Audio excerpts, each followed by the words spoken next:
All right, let's dive in. Today, we're talking about one of my favorite tools in the Python world, Matplotlib. We're going to see how you can take raw, kind of boring numbers and turn them into visual stories that actually pop. Ready? Let's do this. So picture this. You've got a spreadsheet, a database, maybe just a huge text file, a mountain of data. How do you actually figure out what's going on in there? I mean, are you going to read every single line? No way. This is exactly the problem Matplotlib was made to solve. The best way to think about matplot.pyplot is like a paintbrush. Seriously, it's the tool that lets you take a blank canvas and just paint a picture using your data. And to make life easier, the convention, what you'll see everywhere, is to import it with the shorthand plt. So whenever you see plt, just think paintbrush. Okay, enough talk, let's get our hands dirty. We're going to start from absolute zero and build our very first plot. Nothing fancy, just the bare essentials to get something, anything, up on the screen. To get started, you really only need to know two commands. First, plt.plot. That's the one that does the actual drawing. And second, plt.show. That's you telling Python, okay, I'm done, put it on display.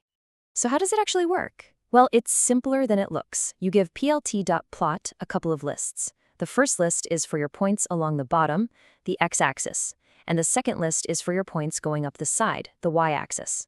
Matplotlib just connects the dots. Then plt.show makes it appear. And voila, here it is, our first plot. And, well, it's a line. It's a start for sure. But what does it mean? What are these axes? Right now, it's just a shape on a canvas. We've made a plot, but we haven't told a story. So, how do we fix that? How do we give this line some meaning? Well, it's time to add the narrative. With just a few more lines of code, we can turn this abstract drawing into something anyone can understand in a second. The magic happens with these three commands. plt.xlabel gives a name to the horizontal axis. plt.ylabel takes care of the vertical one. And plt.title, well, that gives the whole thing a headline. These are the basic building blocks for telling a clear story with your data. And look at that, what a difference. Now it's not just some random line, is it? It's a story. You can instantly see what's going on. That's the power of adding just a little bit of context. But, you know, a single story is good, but the real insights often come from comparisons. So what if we want to add more data? Let's see what happens when we put two stories on the same canvas. The plot, if you'll excuse the pun, literally thickens. And adding more data is super easy. You just call plt.plot again for the new dataset. The key here is that label argument. You give each line its own name. Then, you just call plt.legend, and Matplotlib automatically creates that little key in the corner to tell you which line is which. And there we have it, a performance comparison side by side. You can clearly track two different paths on one chart, and that legend makes it totally obvious who's who. This is how you start to build a much more interesting narrative. Just a quick pro tip here. You could just feed a list of names into plt.legend, but trust me, that's a recipe for mistakes. If you ever change the order of your plots, your legend will be wrong. By putting the label right inside the plot command, you're tying the name directly to the data. It's so much safer. Okay, our charts are telling stories, but let's be real, they could look a little better. Now we get to the really fun part, making your plots look amazing. We're talking colors, styles, themes, the whole deal.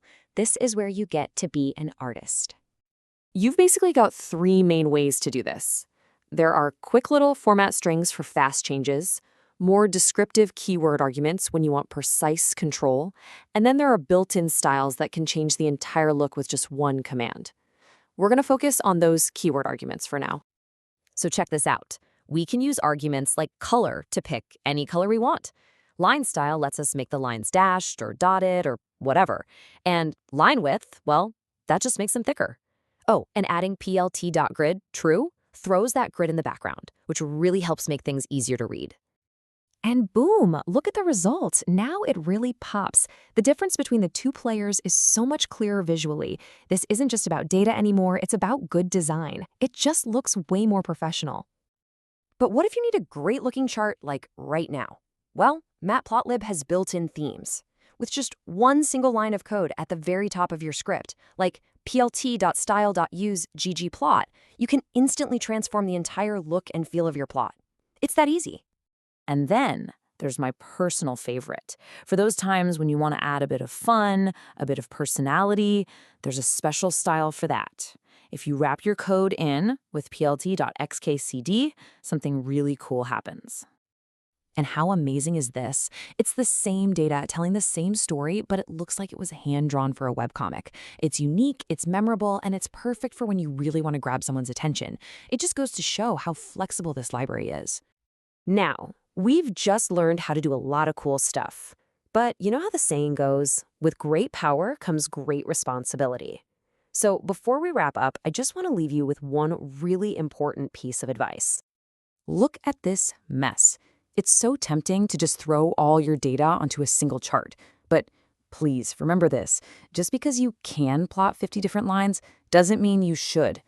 The whole point of a chart is to make things clearer, not more confusing. Your job is to simplify and to guide your audience. Always, always pick clarity over complexity. So let's just take a quick look back at everything we've covered. In just a few minutes, you've learned how to go from a totally blank screen to creating charts that are labeled, that compare data, and that look fantastic. You now have a really solid foundation to start telling your own data stories. So, we've put the tools in your hands. You've got the paintbrush. You know the techniques. The only question left is, what stories are hidden inside your data, just waiting for you to tell them? Go find out.